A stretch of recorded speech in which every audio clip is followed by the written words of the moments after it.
जर समजा तुम्हालाही रेशीम शेती करायची असेल तर सुरुवातीला शेड आणि रॅका उभ्या कराव्या लागतात। त्यानंतर तुतीची लागवड करावी लागते। या तुतीला जवळपास पाला येण्यास महिनाभर लागतो आणि त्यानंतर चॉकी किंवा अंडापुंजी आणावे लागतात।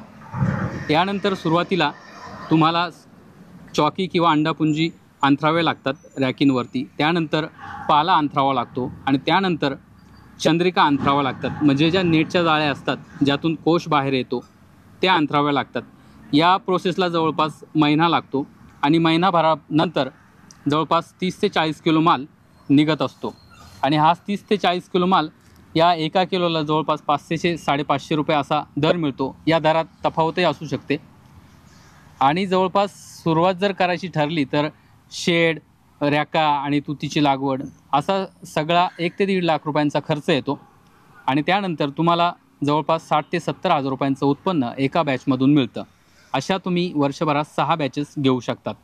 त्यामुळे रेशीम शेती हा फायदेशीर पर्याय आहे।